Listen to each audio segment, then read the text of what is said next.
Tobago, and Trinidad.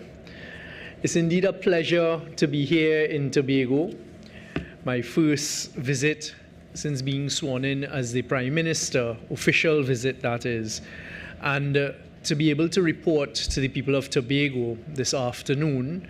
First of all, let me apologize for being an hour late, but I can assure you it is because we were getting certain things done that I'm about to announce this afternoon.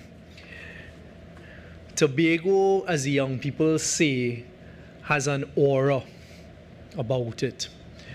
And I am glad to report to Tobago and Trinidad this afternoon that that aura has prevailed, I believe, in the interest of the people of Tobago during quite a lengthy set of meetings that took place this morning at the Prime Minister's official residence in Tobago. As you are aware, I had invited Mr. Adam Stuart, and Dr. Rowley had also invited Mr. Adam Stuart to come to Tobago, to come back to Tobago. And I am happy that despite his very, very busy schedule, because Adam is literally running a very big, successful hotel chain of sandals and beaches throughout the whole CARICOM region, from as far north as the Turks and Caicos, Bahamas, come all the way down to St. Vincent and the Grenadines, that he was able to find the time to visit Tobago. The timing was dictated by his calendar, so fortunately he was able to fit in, along with quite an extensive executive team of the sandals chain, a meeting with us this morning in Tobago. As soon as I'd received the date from him, I immediately reached out to the stakeholders, and it is a representative group of stakeholders of the people in Tobago, because our position, central government's position, is that the development and investments in Tobago are a priority for us as a government, and I certainly intend to continue that, but also that it was important that the people of Tobago and the various stakeholders, be it the farmers, the fishermen, the taxi operators, as well as business people, the business sector, the hotel association of Tobago, participate in any discussion that I was going to have along with the members of the central government with Mr. Adam Stuart and the Sandals Group. It was also important to have the Tobagonian politicians present at such a meeting where we were engaging with the Sandals Group. So I'm pleased to say that we had the Chief Secretary leading his team of the Secretary of Finance as well as the Secretary of Tourism present and participating in the meeting this morning. We also had, as I call him, Comrade Watson Duke there with his representative as well, who turns out to be, as you're all aware here in Tobago, the representative representing the fisher folk in Tobago. And they came in their colorful manner. We were all dressed in business attire, and of course Comrade Duke, who can never lose the opportunity for a bit of, I'll call it, friendly theatrics, turned up in his political attire and jersey with a jacket over it. I then also had with me, as the government's team, the Minister of Tourism, Culture and the Arts, Minister Randall Mitchell, and importantly, the two young ladies who, along with my predecessor, Dr. Rowley, have been the advocates at the Cabinet for the last 9.5 years, advocating for progress, development, and a fair share for the people of Tobago.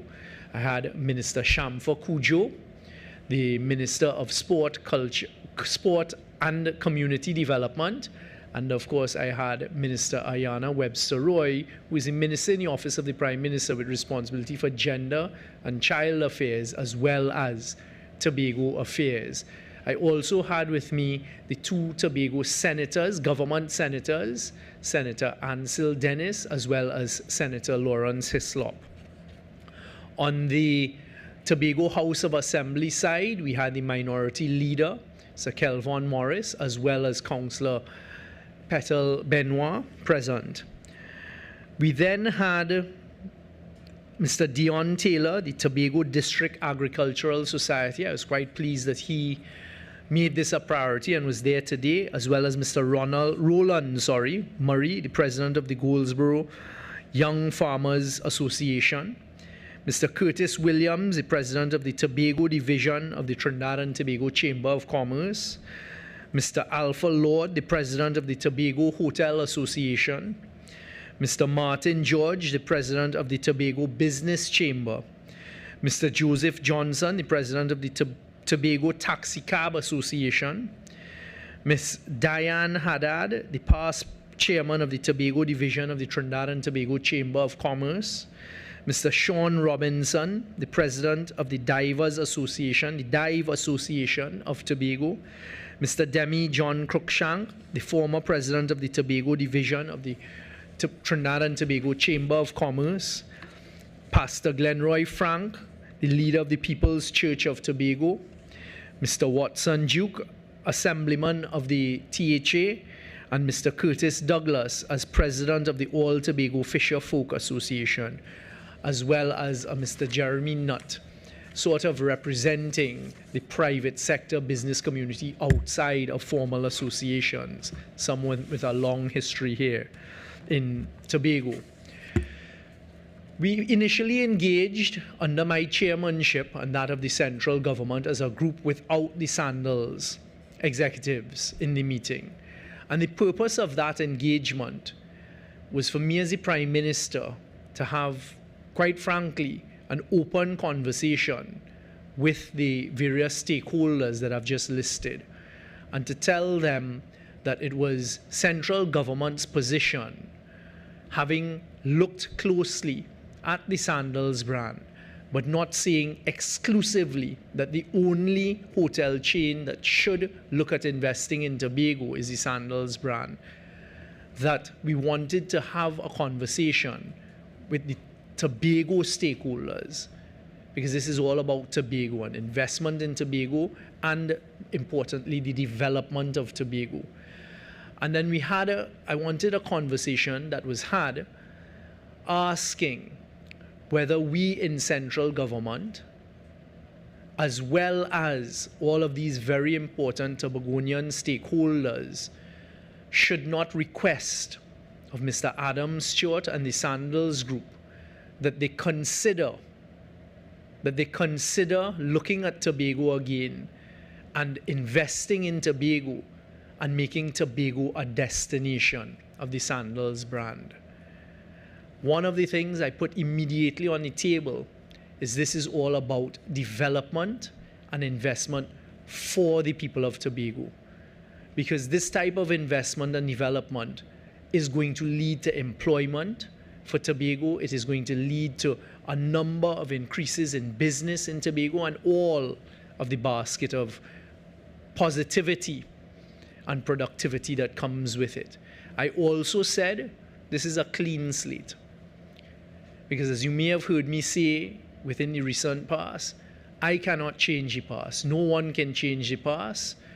I am prepared to ask Mr. Adam Stewart to consider that we have here a clean slate, and if Tobago wants it, if Tobago wants the development, they want to uplift Tobago, they want to reach closer to the potential, the great potential that Tobago has in this global tourism product and competition, then Tobago, along with central government, should ask Mr. Adam Stewart to consider coming back to Tobago, taking a look at it, and if they so desire, making Tobago a destination and an investment of a Sandals hotel.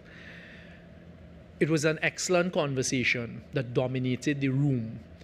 And by the end of the various views and the various inputs, everyone who wanted to speak, spoke, and hearing from everyone, I asked the room, and collectively everyone agreed that we should invite Mr. Stewart and his executives in to do a presentation and to have conversation with us. Tobagonians, if it is one wish I had for today, was that every single Tobagonian could have seen the presentation that was done by Mr. Stuart. It was not a presentation for Tobago, but it was such a powerful presentation and one delivered with passion by Mr. Adam Stuart, showing what sandals can do and the benefits that it does bring. He used an example of St. Vincent and the Grenadines, where they literally opened a new hotel there, a sandals hotel, in March of last year. And the amount of positive growth that was generated from that, I honestly wish that every citizen of Trinidad and Tobago, and most importantly you, the Tobagonians, could have seen that presentation. The amount of airlift that it was increased by. An airline like American Airlines now flying there more than once a day on some occasions. And just the whole variety of positivity, the employment, etc. But that is not for me to do. That is for them to do. And it was done. So at the end of that meeting, Mr. Stuart said a number of things to us. That he has always loved Trinidad and Tobago, that he's had a particular passion for Tobago, that he continued to have a relationship with Trinidad and Tobago. And he said a few interesting things, along with telling us how the brand had been built and the recent awards and the global marketing scheme that they've now launched, which I took a very careful note of, Made of Caribbean, and showed a particular slide that shows they spent 735 hours last year on primetime international television. If you work that out, that is more than the 2 hours a day on primetime international television, and the reach it got and how it had positive effects on all of the islands that they're invested in. And he said that he agrees it's a clean slate. He agrees that the past is the past. What I should say at the start, as he came in and I gave the introduction of who was there gathered from Tobago and from Trinidad central government and all of the various stakeholders, and Mr. Stuart introduced his team, one of the very vocal people, a lady by the name of Diane Haddad, saw it fit to then give a very passionate and emotional apology to Adam and his brand, and to apologize for what had happened in the past and any unfortunate words and language that were used, not by her, but by persons in the past, because we understand how a brand could be harmed. Adam said, listen, basically bygones are bygones, bygones are bygones, and let us get on with it. This is a clean slate, and he wanted to show all gathered. I then asked Adam and his team to allow us to caucus once again in their absence. And they then engaged in some robust conversation. And we were looking to get one very important point out. I was looking in particular for consensus by everyone in that room, an unanimous consensus that we should invite Adam Stuart and the Sandals Group to look at Tobago and to consider future investment and making it Destination Tobago part of the Sandals brand. I am happy to say that almost immediately, unanimously, everyone in the room said an astounding yes, that we should pursue that path. Watson Duke and Assemblyman Watson Duke and Mr. Curtis Douglas left just before that, but before they left, they both indicated invitations for who they represent to Mr. Stuart and the Sandals Group, that they would like to see them in Trinidad. The Chief Secretary had said that Tobago is open for business and they look forward to FDI, final investments, and to attract foreign direct investment. So we had the robust conversation. It was unanimous to invite Sandals to look at Tobago again. And then, I have to say, quite sensibly, one of the stakeholders in the room, Mr. Martin George, who is a lawyer by profession, suggested that everyone in the room representing the Tobago stakeholders agree to a resolution before we invited Mr. Stuart and his team back in the room. And I'm happy to say that it was developed by the Tobago stakeholders with some legal input by me, the following resolution. Tobago Sandals Development Resolution. Be it resolved that having had a meeting with the Prime Minister, the THA, and the central government, and the team from Sandals Resorts, we, the leaders and representatives of sectors and interest groups in Tobago, have collectively agreed that it is in the best interest of Tobago for us to invite the Sandals Group for discussions and negotiations for the bringing to Tobago of a Sandals resort, if they so desire. And that was signed by everyone in the group from Tobago and the Tobago stakeholders. So Chief Sec Farley Augustine, go down the list. The only two people who are departed by that stage were Watson Duke and Curtis Douglas. Both gentlemen who we all heard and who they expressed of their own volition to Mr. Stuart the exact same sentiments before they left the room and said that they can be counted in. I then invited Mr. Stuart and his group to rejoin us, reported what I think is very good and positive news to him. And he immediately thanked us and said they have five investments right now of new hotels throughout the Caribbean that they are embarking on. I told him make Tobago the sixth. He has undertaken that they will go back, they will have the necessary discussions, and I am hoping in the not too distant future, the Sandals Group will take a positive decision to look at, not only to look at Tobago, because that's what they've gone off to do, to indicate to us that they are prepared to brand Tobago as part of their destination packages and to invest in Tobago a Sandals hotel. Ladies and gentlemen, and in particular Tobagonians, this is a good development. Sometimes God gives you a second opportunity at something. Sometimes when you're given a second opportunity, what you do is you look at what happened in the past. And if you have to pivot and you have to make certain directional changes, you do so. But what I saw in that room today, and the type of conversation and collaborative effort I saw by stakeholders of Tobago, is a very positive thing and a positive development and a step in the right direction for Tobago and the people of Tobago. I give the undertaking that as Prime Minister, I will do everything in my power to secure the future investment and development in Tobago. So today, it went a lot longer than I had predicted. Mr. Adam Stuart and his team have departed with a copy of the resolution in his hands, which he said he's very pleased to do. And he's gone away to give it, hopefully, some positive consideration. And I expect to hear from him in the not too distant future. In the meantime, what I told the group is we should not lose the momentum of collaboration. And let's not spoil a potential opportunity if it arises.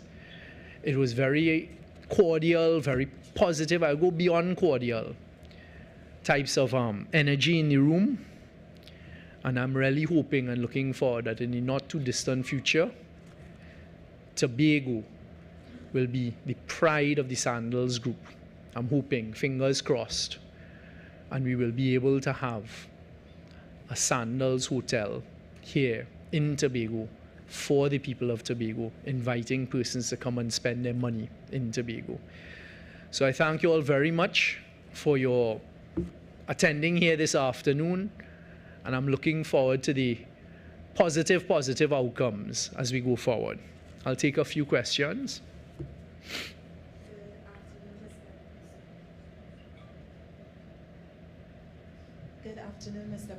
Afternoon. Elizabeth Williams, TV6 News. In terms of today's meeting, any deadline as to when Mr. Stuart will return? And in terms of the location, I know environmentalists, they were concerned about the location in Buku. Was that presented in terms of you Mr. Stuart looking at somewhere else? I know at various sandals around the Caribbean, in terms of some of the sandals I have visited, I have noticed that they have refurbished some construction sites. So is it that they will be acquiring another hotel in Tobago? Was that looked at? All right. Let me start one question at a time. Let me start with the first question. I'm trying now, Liz, to remember you had a long second question. The first question was in terms of agreeing to return. Okay, timeline. We didn't put any pressure at all on Mr. Stuart. In fact, one of the things we discussed that was raised in the meeting before inviting him in is we all recognize the period that we're in, and we're 3 weeks away from a general election. So we did not put any timeline on it because we just wanted the opportunity for this first step, which takes me to the second point. It was decided and agreed that this is the first step. Let us not jump ahead of ourselves, which is one of the lessons we need to learn from the last time. Let us take it step by step. So the first step is we ask the Sandals Group if they're prepared to engage with us with the intention to invest and to brand a sandals brand in Tobago. So we're waiting on the answer for that. There was some discussion as to sites, etc., location.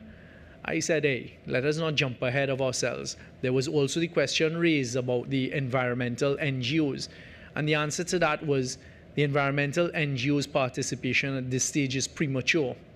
Because the first thing we need to do is get a yes from Mr. Stuart and the Sandals Group that they're prepared to come to Tobago. Then part of that discussion will start to be location, investment, and these types of things. We are very, very mindful of the need for the environmental groups, but also, as was discussed in the meeting, is the law. We are not going to do anything to breach the law. The EMA and public consultations, re the environment, with respect to the environment, are part of the law. But we will, once we reach that stage, but I've made it very clear to the group, and I'm asking everyone, let's take it one step at a time. Let's get them back re-engaged. When they come, then we started to have those necessary discussions. Also, what I could say, as you say that you've visited sandals around the Caribbean, a number of them, you will know that in some of those islands, they have employed technology that actually rebuilds reefs, and they always use the wastewater, and they make sure that there's no pollutants in the effluent water, etc. But again, let's take it one step at a time. Let's stand by and hope that we get a positive yes from Mr. Adam Stuart and the Sandals Group, and then we begin those engagements. And at every step of the way, I give the undertaking that I will do exactly as I'm doing now. Come to the people of Tobago and report whatever goes on. But I am also, as we discussed in the group, if we reach that stage of engagement with Mr. Stuart, in my view, the next thing that needs to happen, if he decides to come, is that presentation or derivative of that presentation needs to be done to the people of Tobago. That is how we're going to do it going forward. Let people of Tobago see what this means and the potential of it, and then we take it after that. There's going to be a lot of engagement. I know you said no timeline, but was it agreed upon exactly when Mr. Stuart will communicate with the government or the Tobago House of Assembly? He will, I can tell you the answer is he will communicate with the central government. We are the people who have been engaged with him, and that's just how the relationship is. And no, I didn't put any timeline or put any pressure on Adam. As he told us, he said, look, currently in my pipeline of development, I have 5 hotels, and I told him, Adam, make us the 6th, and I will wait for him to get back to us. Of course, I will stay in touch. Good afternoon, Candice Jackson from Tobago Updates.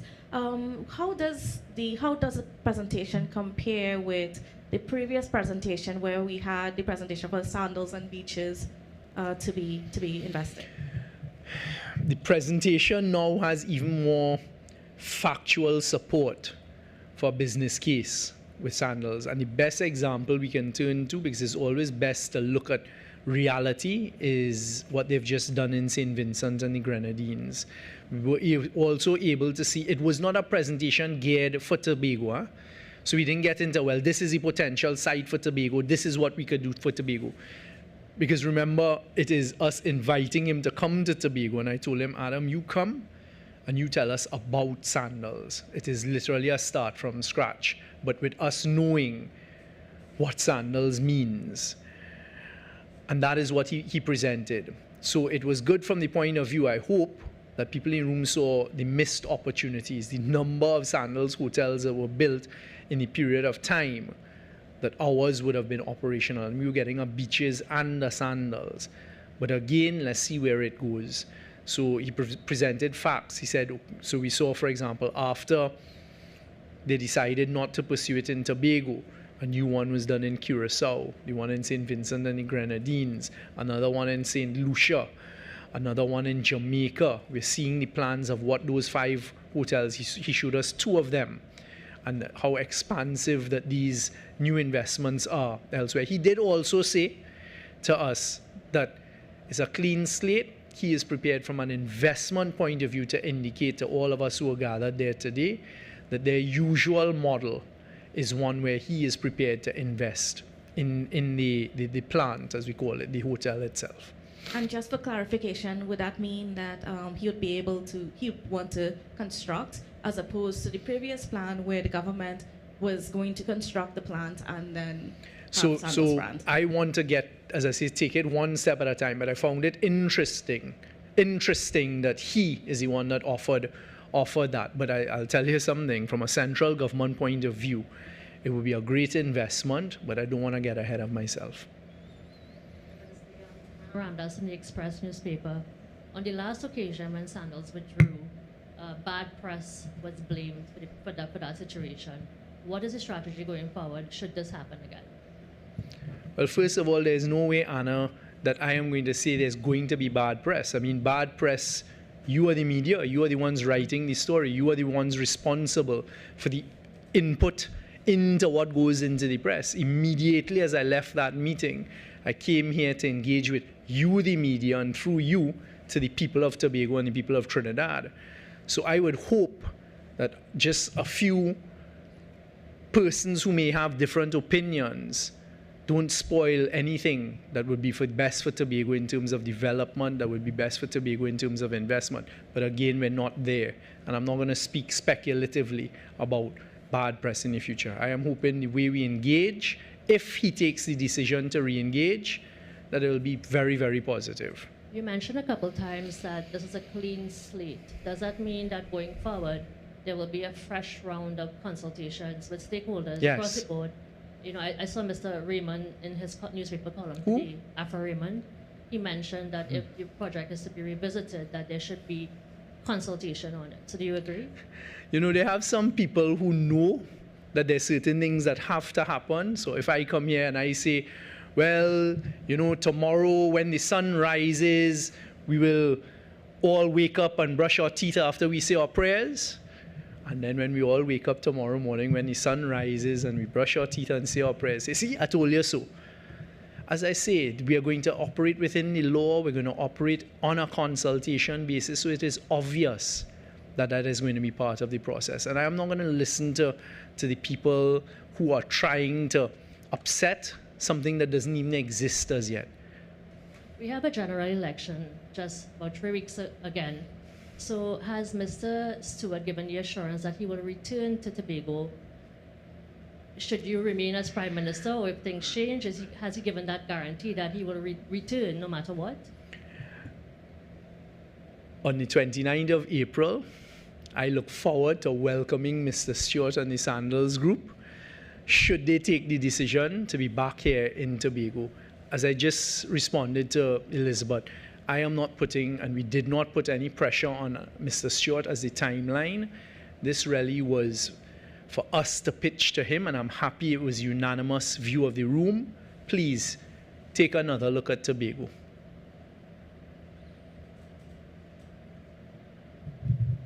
Knowing that We are just weeks away before. 3 weeks. Yes. Exactly. 3 weeks before the elections. Just wanted to know from you, in terms of the caucus meeting, was it spoken upon by the leaders there to be cautious of utterances on political platforms with respect to the Sandals? Okay, I was going to say, if I had achieved that one, Elizabeth, that leaders on political platforms would not only be cautious but be responsible, then I would have performed a miracle this morning.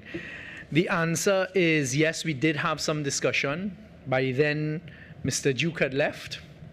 But the discussion and the agreement was that the position coming out of today's meeting is exactly as I've articulated. What came out of today's meeting is a unanimous decision to ask Mr. Stuart and the Sandals Group to consider investing in Tobago with a Sandals hotel and branding Tobago as part of its destinations. Yes, you mentioned that the St. Vincent the Grenadines Sandals has resulted in tremendous airlift for the island. Was there anything said that was just due to the Sandals in the St. Vincent the Grenadines? Could we expect the single Sandals in Tobago to produce the same? I guess every jurisdiction is different, but the answer to your question is an easy yes, because it is the Sandals Hotel that is a new plant put down in St. Vincent and Grenadines, and that is what attracted the airlift.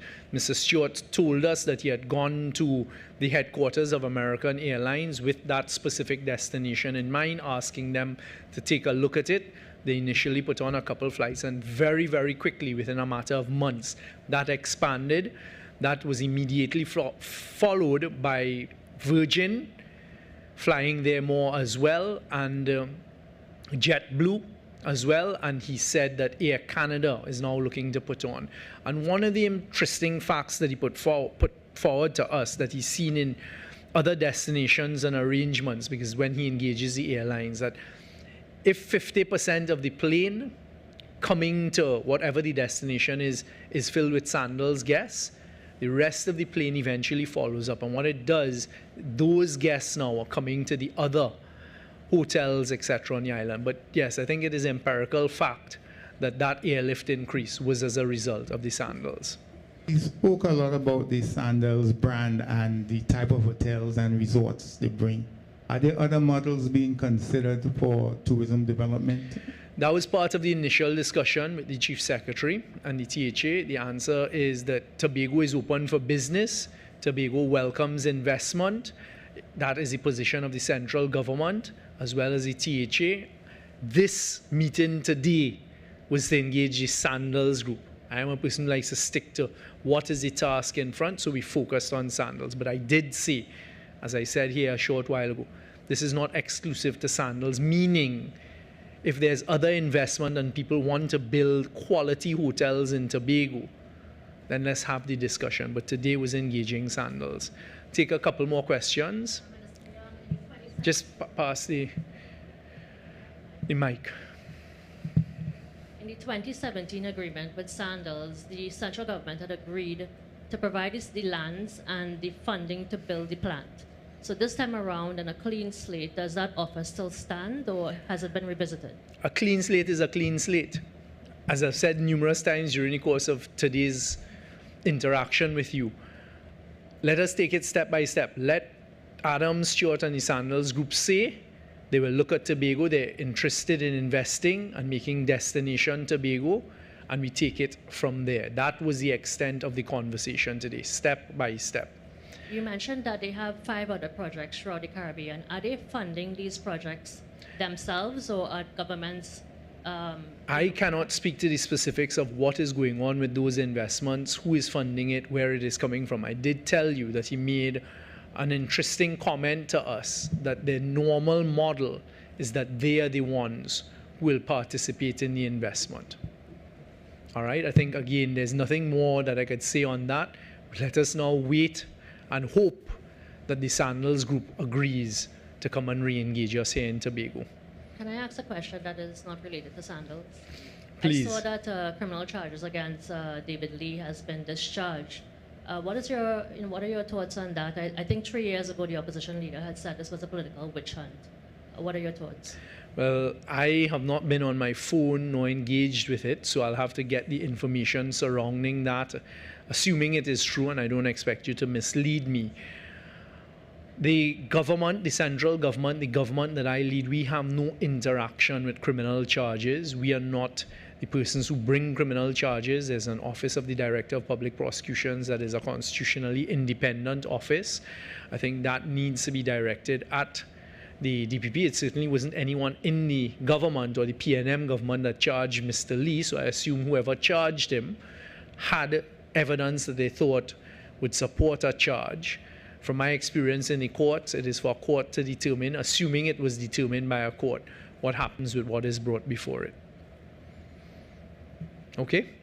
All right. I'd like to thank you all very, very much, and I look forward to continued engagement with you in Tobago as well as in Trinidad. Thank you all and have a good afternoon.